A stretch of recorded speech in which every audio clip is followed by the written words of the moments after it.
स्वागत करता हूं मैं ओमराज सरदार आप सभी का आवाज़ इंडिया की उसी बहुचर्चित शो में जिसका नाम है आवाज़ आपकी। हाल ही में संसद भवन का उद्घाटन हुआ और संसद भवन के उद्घाटन में विपक्ष का कोई भी नेता वहां पर उपस्थित नहीं था। यहाँ तक कि संसद भवन के उद्घाटन में राष्ट्रपति और उपराष्ट्रपति को भी बुलाया नहीं गया। उनका सिर्फ लिखित एक पत्र पढ़ा गया। तो क्या वजह है उनको ना बुलाने की? क्या हुआ था कि उन्हें बुलाने की ज़रूरत ही नहीं पड़ी? इसके बारे में नागपुर की आम जनता क्या कहती है, आइए उनसे बातचीत करके जानते हैं और उन्हीं से पूछते हैं इन सारे विषयों के बारे में। सर, कल भारत में एक बहुत बड़ी घटना हुई, मतलब एक नए संसद भवन का कल उद्घाटन हुआ हुँ, और स्थिति कुछ ऐसी थी कि विरोधी पक्ष का कोई भी नेता वहां पर पहुंचा नहीं, हुँ, जिसे भारत का प्रथम नागरिक कहा जाता है, हुँ, राष्ट्रपति माननीय, हुँ, उन्हें तक वहां पर नहीं बुलाया गया, उनका संदेश वहां पर पढ़ा गया। हुँ, उपराष्ट्रपति जो कि वहीं पे बगल में रहते हैं, उन्हें भी नहीं बुलाया गया। हुँ। तो क्या ये बात न्याय संगत है? ये बात बिल्कुल न्याय संगत नहीं और पिछले अगर 9 साल का कार्यकाल मोदी सरकार का देखोगे, तो आपको आपको यही दिखेगा कि उनका लिया हुआ निर्णय ही फाइनल होता है। और जैसे कि संसद भवन बनाने की तो आज के समय में आवश्यकता नहीं थी, कालांतर में इसकी ज़रूरत ज़रूर थी। लेकिन नया संसद भवन में जिन माननीय सदस्य को बैठना होता है, अगर उन्हीं के साथ उनका कंसेंसस नहीं है, तो ऐसे संसद भवन का उपयोग क्या है? अगर विपक्षी दल किसी भी मजबूत लोकतंत्र के लिए बहुत ज़रूरी है। और विपक्ष की भूमिका क्या क्या थी कि देश के सर्वप्रथम नागरिक राष्ट्रपति जी, इनको सम्मान से बुलाकर उनके हाथ से उद्घाटन करना ये चाहिए। करो। ये तो न्यायोचित है। ये तो देश की जनता भी ऐसी चाहेगी कि जिस संसद भवन का उद्घाटन हो रहा है, वहाँ पे माननीय देश के राष्ट्रपति उस सबसे सामने हो। और उनके बाद तो सारे प्रधानमंत्री, उपराष्ट्रपति से लेकर सारे माननीय सदस्य उसका स्वागत किया रहता उन्होंने। लेकिन ऐसा ना करके उन्होंने एक, क्या कह सकते हैं कि एक तानाशाही भूमिका, जिस राजदंड और सिंगुल की बात आज सुनने में आ रही। मैंने तो आज, मेरी उम्र आज 50 साल की होगी, मैंने ये शब्द कभी सुना नहीं था। हमने अशोक अशोक चक्र, अशोक स्तंभ के बारे में सुना था, जो कि हमारा राष्ट्रीय चिन्ह है। एक नया शब्द उन्होंने एक इजाद किया है और उसके आड़ में अपने आप को, एक अपने को महिमा मंडित करने का ही काम उन्होंने किया है। और अगर विपक्ष ने ऐसा निर्णय लिया है कि उसका बहिष्कार करेंगे, तो ये उचित है। भारत ऐसी गलती को, मोदी साहब की गलती को शायद कभी माफ़ नहीं करेंगे। सर, दूसरा सवाल ये था कि हम लोग कहते हैं कि भारत हमारा धर्मनिरपेक्ष देश है और उस देश में कहीं तो भी ऐसा हो रहा है कि कुछ विशेष अतिथियों को बुलाकर हम्म, उनके हाथों से एक विशेष तरह की पूजा पाठ की जाए। हम्म। तो क्या ऐसी स्थिति में हम भारत को धर्मनिरपेक्ष कह सकते हैं? जरूर जरूर जरूर। आज जो, हाँ, मीडिया में आप लोगों ने दिखाया कि संसद भवन में किसी एक वर्ग की, देखिए, किसी भी वर्ग के व्यक्ति को बुला के पूजा करना कोई खराब बात तो नहीं है। लेकिन संसद भवन एक जो ऐसा पवित्र मंदिर है जहाँ पे अगर उनको सम्मान देना था, तो सभी धर्म विशेष के पादरियों को, मौलाना को, बौद्ध धर्म के भिक्षुओं को या पंडितों को, या जो पकड़ लो, सबका धर्मों का आदर करते उन्होंने करना चाहिए। वो धर्म विशेष को ऐसा लग रहा है कि उनको हिंदू राष्ट्र की तरफ बढ़ने का उनका जो तरीका है, जो चाह रहे हैं, उसी चाहत को आगे बढ़ा रहे। और वो देश की जनता को शायद यही दिखाना चाहते हैं। इलेक्शन के दिनों गुफा में जाके भगवान वस्त्र धारण करके बैठ गए, कभी क्या कभी क्या। तो ये तो लोगों ने देखा है कि उनका जो एक तरफ का झुकाव है, एक देश के प्रधानमंत्री सभी के होते हैं और किसी एक धर्म के लिए उनका झुकाव, ये भी बात सही नहीं है।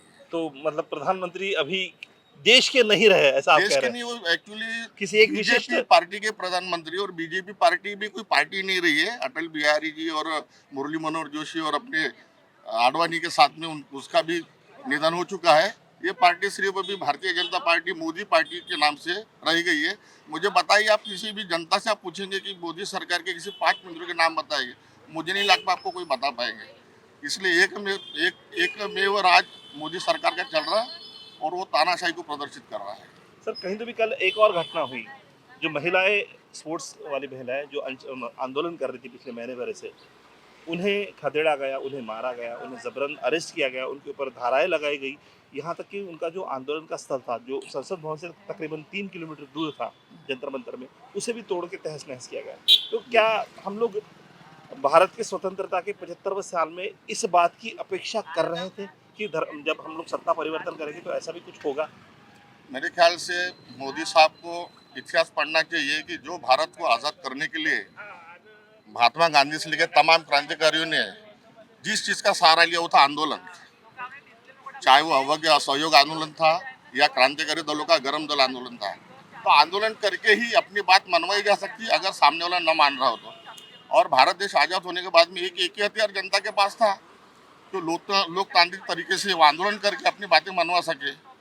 और आज के समय में आप चाहे हाथरस का मामला देखो या आप सारे मामले देखो, पुलवामा से हर जगह में जब कभी विपक्ष ने कोई भूमिका अदा करने की कोशिश की, उसको इस सरकार ने नकार दिया। आज जिन खिलाड़ियों ने जो कि देश का गौरव बढ़ाते हैं, ऐसी लड़कियां बजरंग पूनिया, विनय फोगाट, साक्षी मलिक जैसे लोग और उनके साथ में तमाम देश के सामाजिक लोग जो बड़ी बड़ी हस्तियां हैं, उनका सहकार्य है, लेकिन मोदी सरकार के कान में दूर तक नहीं रेंग रही है। उनकी डिमांड क्या है? उनकी डिमांड को कुछ सुनने को तैयार नहीं है। और जिस दिन उद्घाटन था इस संसद भवन का, उस दिन उन बच्चियों को घसीट घसीट कर मारा पीटा गया जैसे कि वो कोई दुर्दांत आतंकवादी और असामाजिक तत्व देश के। तो आज देश में किसी की आवाज़ सुनने वाला कोई बचा नहीं है और इसका भी देश देख रहा है। इसका जवाब तो जनता देगी। ऐसा सारे लोग बोल रहे हैं, मैं भी बोल रहा हूँ, क्योंकि आखिरी में हमारे पास एक ही रास्ता है लोकतंत्र का, क्योंकि सरकार से तो एक आम आदमी लड़ लोकतंत्र नहीं बचा सकता है है। सर, लेकिन लोकतंत्र तो कहीं बचा नहीं है। फिर आप भी हम बताओ, लोग लोकतंत्र की उम्मीद कर रहे हैं। लोकतंत्र यही हमारी उम्मीद है ना। हमारे पास तो एक जनता के पास एक ही लोकतंत्र की, हमारे पास में जो अधिकार दिया है वोटों का अधिकार, जब कभी आडंबरी शक्तियाँ, तानाशाही शक्तियाँ देश में अपने आप को सबसे संविधान और मानने लगेगी, इसका जवाब वोट के रूप में जनता ही देगी और वही हमारी उम्मीद है। अब लोग तो जनता हथियार लेके तो सरकार से लड़ेंगे नहीं और वो उचित भी नहीं है। रास्ता एक ही है लोकतांत्रिक तरीके से कि जब कभी उनका आगे आने वाले 2024 में मौका आएगा तो जनता उनको अपना रास्ता दिखा देगी। सर, कल हमने देखा कि भारतवर्ष में एक बहुत अच्छा चीज़ हुई है कि एक सांसद भवन, नए सांसद भवन का उद्घाटन हुआ। लेकिन कहीं तो भी सर बात ये खटकती है कि उस सांसद भवन के उद्घाटन में विरोधी पक्ष का कोई भी नहीं था और भारत की जो प्रथम व्यक्ति कहा जाता है, जो हमारे राष्ट्रपति है माननीय, उन्हें भी नहीं आमंत्रित किया गया, जबकि वो बगल में ही रहते हैं। उपराष्ट्रपति बगल में रहते हैं, उन्हें आमंत्रित ना करते हुए उसका उद्घाटन किया गया। क्या ये बात न्याय संगत है? ये चीज़ में तो मैं भी कुछ नहीं बोल रहा, क्योंकि सुप्रीम कोर्ट में भी इसके ऊपर दाखिल हुई थी याचिका। तो सुप्रीम कोर्ट ने जो जवाब दिया, तो वो जो सुप्रीम कोर्ट में जवाब दिया वो व्यवहारिक सही है, उस पर हम कुछ कमेंट नहीं पर करेंगे। फिर भी तो सर सही है। कहीं तो भी ऐसा नहीं मतलब हो रहा है कि फिर एक बार जो पुराना भारत था जहाँ पर जाति प्रथा हुआ करती थी, क्या शायद हम लोग उस युग में जा रहे हैं? नहीं, जाति प्रथा नहीं थी वो। जाति प्रथा तो अंग्रेजों ने लागू किया था। अंग्रेजों ने फूट डालो राज किया था और वही चीज़ उसके बाद भी लागू रही। धीरे धीरे अभी अंग्रेजों के पहले भी तो जाति प्रथा भारत में हुआ करते थे। इससे पहले नहीं थी। ये जो हमारे को पढ़ाया गया है, पुस्तकों में पढ़ाया गया है, एक्चुअल सिचुएशन वो नहीं है। वो नहीं है। नहीं, जो यकीन के साथ अभी सब एक एक करके धीरे धीरे एकजुट हो रहे हैं। हाँ। तो ये जो देश के खिलाफ चलने वाले लोग हैं, तो वो उनको वो चीज़ें पसंद नहीं आ रही है। सर, हम लोग भारत को धर्मनिरपेक्ष देश कहते हैं हाँ। और कल हमने जो देखा वहाँ पर वैदिक धर्म के रीति रिवाजों से पूजा की गई। माननीय प्रधानमंत्री जी, उन्होंने वो सारे महंतों के दंडवत प्रणाम किया महंतों को। तो क्या ये एक माननीय प्रधानमंत्री जी के लिए शोभा देती है? क्योंकि धर्म निरपेक्ष की अगर हम लोग बात करते हैं और किसी एक धर्म से रिलेटेड अगर वो पूजा हो रही, तो क्या ये बात न्याय संगत है? किसी एक धर्म में, सभी धर्म से थे रिलेटेड। पर आपने जब 1947 में बंटवारा हुआ, धर्म के आधार पर बंटवारा होता है बात बरोबर। इसको हम मान्य करेंगे कि नहीं करेंगे? मुस्लिम राष्ट्र बनो, अब ये अपना हिंदू राष्ट्र बनो, उसके बाद इसका क्या हो? यहाँ पे जो चीज़ें हो रही है वो वैसी नहीं हो पाई जो होना चाहिए। तो किस तरह की होनी चाहिए थी? नहीं तो हमारे बाद भी जो दूसरे देश आज़ाद हुए और आज जो तरक्की कर रहे हैं, तरक्की करके पहुँच गए, हम आज भी पीछे खड़े हैं। तो वो अगर चीज़ें सही चलती, आज मोदी जी आने के बाद, वो वाकई सच्चाई है, सभी को दिखता है जो डेवलपमेंट हुए हैं, तो वाकई में इतने फास्ट डेवलपमेंट कभी नहीं। किस तरह के डेवलपमेंट फास्ट हुए वो भी जानना जो चाहूँगा। इंफ्रास्ट्रक्चर डेवलपमेंट हुआ है पूरे देश में, फॉर एग्जाम्पल तो रोड्स बन रहे हैं, पुल्स बन रहे हैं और आजकल हर चीज़ें ऑनलाइन होते जा रही है। सर ऑनलाइन अगर हम लोग अपने शहर की बात करते हैं, हाँ। तो क्या वाकई में हमारे अपने शहर में सीमेंट रोड की ज़रूरत थी आपके हिसाब से? बिल्कुल। जो अच्छे रोड थे उन्हें सीमेंट रोड बनाया गया, जहाँ पर रोड की ज़रूरत है वहाँ पर रोड अभी भी नहीं है सर। जो महिलाएं, स्पोर्ट्स वुमेन्स, हाँ, जंतर मंतर पर किसी सांसद के खिलाफ धरने पर बैठी है, आंदोलन पर बैठी है। कल उन्हें जबरन अरेस्ट किया गया, उनके साथ दुर्व्यवहार किया गया, उन्हें मारा गया, उनके टेंट तोड़े गए। क्या अपने हकों की बात मांगने वालों के साथ इस तरह का अन्याय होता रहे? क्या इस भारत की हमने अपेक्षा की थी? वो नहीं होना चाहिए। और अभी उनका भी जो वहाँ पे जो सुनने में आया, उनके जो वहाँ पे जो दूसरे इंटरफेयर कर रहे हैं, हाँ, इनडायरेक्टली जो पैसा दे के पीछे से उनको सपोर्ट किया जा रहा है, और वो ऐसे जो हमारे एकता को तोड़ना चाहते हैं, जो हमारे देश को एकता को तोड़ना चाहते हैं जानबूझ करके। जैसे आपको याद होगा कि भाई जिस समय ये हुआ था अपना मुस्लिमों का मोर्चा में क्या बोलते हैं, जो महिलाएं बैठी थी, हाँ, क्या था कौन सा मोर्चा था, हाँ, तो कौन सा? सही 3 था। तलाक वाला? हाँ 3 तलाक वाला? नहीं, हाँ, तो वो वहाँ पे जाके बैठ गई थी दिल्ली में, हाँ, तो पूरे रास्ते ब्लॉक कर दिए। हाँ, व्यवहारिक था। हाँ। तो नहीं, बट इन्होंने तो रास्ते किसी तरह से कोई ब्लॉक नहीं किए थे ना। ये तो इनको जो दूसरे लोगों का जो कोऑपरेट मिल रहा था और जो सपोर्ट आ रहा था, हाँ। जो समझ में आ रहा है अच्छा, कि भाई कहीं ना कहीं कुछ ना कुछ चीज़ लेकिन गड़बड़ है। वो तो पिछले अब सपोर्ट की अगर आप बात करते तो वो तो अभी अभी आना शुरू हुआ होगा। मैं आप ही के हिसाब से चल रहा हूँ।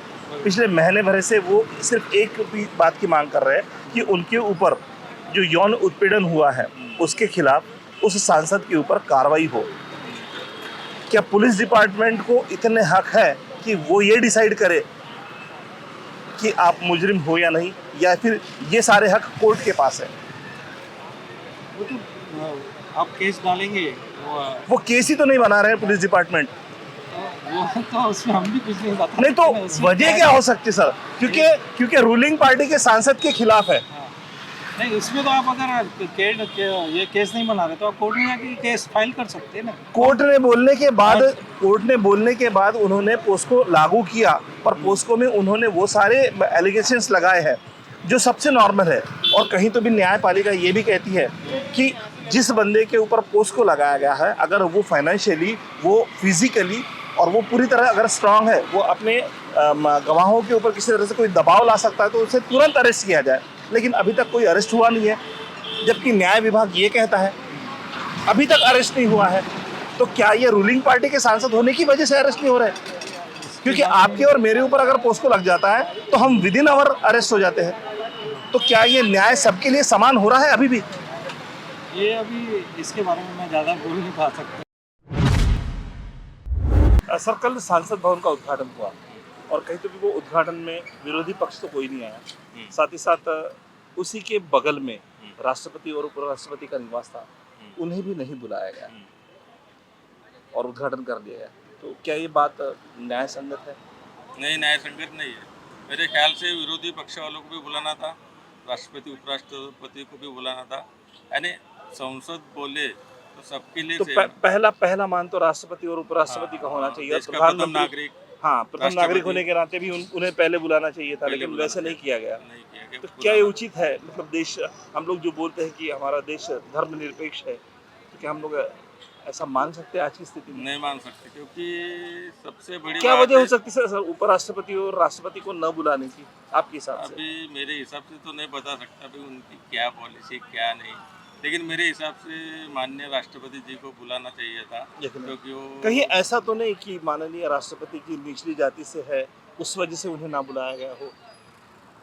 अपन वो नहीं कर सकते, क्योंकि उन्होंने उनका ये किया था ना, द्रौपदी नहीं, जी भले मुर्मू भले का, भले भले उन्होंने उनका चयन किया हो, किया था। लेकिन फिर भी इतने बड़े सुअवसर पर अगर उन्हें उसकी से बाहर रखा जाता, सिर्फ उनका संदेश वहां पर पढ़ाया जाता, जबकि वो बगल की दूरी में थी, अगर वो संदेश भेज सकते तो आ भी सकते थे। आ सकते थे। तो कहीं ऐसा तो नहीं कि जानबूझकर ऐसा किया गया हो सकता है, अभी उनके बारे में अपन तो कुछ बता नहीं सकते उनका क्या है, लेकिन सर कहीं तो भी हम लोग धर्मनिरपेक्ष भारत की बात करते हैं। हाँ। और कल हमने जो टीवी के ऊपर जो नज़ारा देखा, वो नज़ारा कुछ ऐसा था कि साधु संत महात्माओं को वहाँ बुलाया गया था और वैदिक धर्म से पूजा की गई।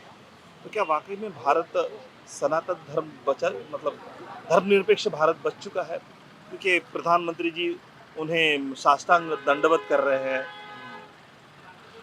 तो कहीं तो भी ये मतलब हम कहते हैं कि जो प्रधान सेवक होते, जो प्रधानमंत्री होते, वो किसी संप्रदाय किसी विशिष्ट जाति में बंधे हुए नहीं होते, नहीं वो पूरे होते। भारतवर्ष के लिए होते हैं। और कहीं तो भी कल वो चीज़ ध्यान में है कि वैदिक पद्धति से पूजा की जा रही है, वो उन्हें प्रणाम कर रहे हैं, दंडवत कर रहे हैं, और वहीं दूसरी तरफ राष्ट्रपति और उपराष्ट्रपति को नहीं बुलाया जा रहा है, क्योंकि वैदिक धर्म के अनुसार निचली जाति वालों को वहाँ पे बुलाया नहीं जाता। तो कहीं ऐसा तो नहीं? क्या वैसे लगता है मैं आपको?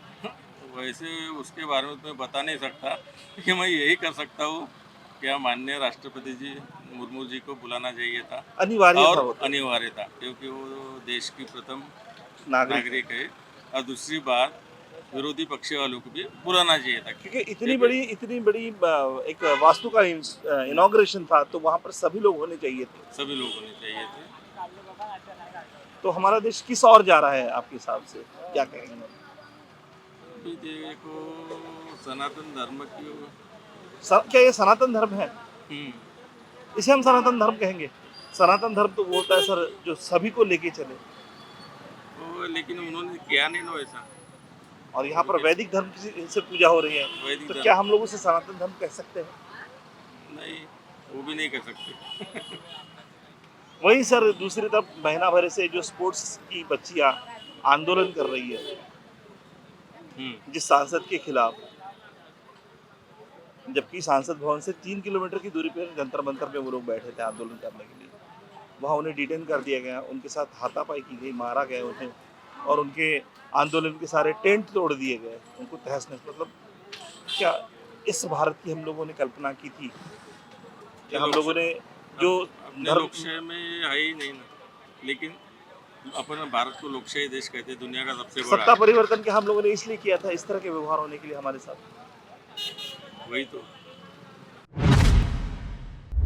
हमने जहाँ की जनता से जब इस बारे में चर्चा की, सलाह मशवरा किया, तो उनका भी कहना ये था कि विपक्ष को तो कम से कम बुलाना चाहिए था, और माननीय राष्ट्रपति जो है उन्हें भी बुलाना बेहद जरूरी था, लेकिन फिर भी उन्हें नहीं बुलाया गया। क्या इसके पीछे कोई एक विशेष षड्यंत्र है, या फिर एक बार वही पुराने दिन को याद किया जा रहा है, उन्हीं पुराने दिनों को लाया जा रहा है? बहुत बड़ा सवाल है। इसी सवाल के साथ दोस्तों रुकते ही मिलते हैं अगले एपिसोड में। जुड़े आवाज़ इंडिया के साथ और देखते रहिए आवाज़ इंडिया की।